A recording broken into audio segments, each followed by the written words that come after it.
Hello guys, അപ്പോൾ എനിക്കിങ്ങനെ വെറുതെ ഇരുന്നപ്പോൾ ഭയങ്കര ഒരു വിശപ്പ്. എനിക്കിങ്ങനെ ഇടയ്ക്കിടയ്ക്ക് വെറുതെ ഇരുന്ന വിശക്കുന്നതായതുകൊണ്ട് ഞാൻ വിചാരിച്ചു എന്തെങ്കിലും ആക്കി കഴിക്കാമെന്ന്. അന്നേരം ഞാൻ ഓർത്തു നിങ്ങൾക്കും കൂടെ കാണിച്ചു തരാം, അങ്ങനെയാണെങ്കിൽ നിങ്ങൾക്കും കൂടെ ഉപകാരപ്പെടുമല്ലോ. വെറുതെ ഇരിക്കുമ്പോൾ നിങ്ങൾക്ക് ട്രൈ ചെയ്ത് നോക്കാമല്ലോ എന്ന്.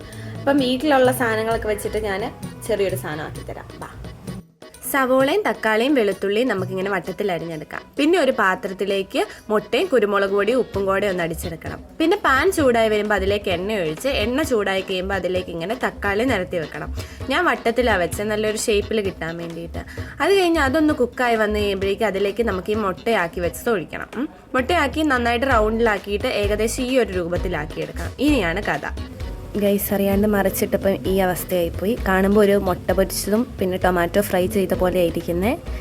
പക്ഷേ കണ്ടിട്ട് ടേസ്റ്റ് ഉണ്ടെന്ന് തോന്നുന്നു. അപ്പോൾ ഇതിൻ്റെ ഷേപ്പ് ഇങ്ങനെ ആയതുകൊണ്ട് ഞാൻ ഓർത്തു ഇങ്ങനെ എടുക്കാം, ഇങ്ങനെ രണ്ടും കൂടെ മിക്സ് ആക്കിയിട്ട് കഴിച്ച് നോക്കാം. അപ്പം നല്ല ടേസ്റ്റ് ഉണ്ടാവുമായിരിക്കുമല്ലോ.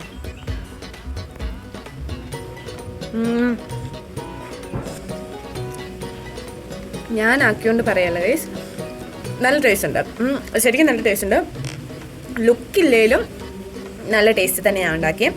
ഇതൊന്ന് മറിച്ചിടുമ്പോൾ ശ്രദ്ധിച്ചാൽ നമുക്ക് നല്ല ലുക്കിലുള്ളതും കൂടെ കിട്ടും. എനിക്ക് ഭയങ്കര ഇഷ്ടപ്പെട്ടു. നല്ല ടേസ്റ്റ് ഉണ്ട് കഴിക്കാൻ വേണ്ടിയിട്ട്.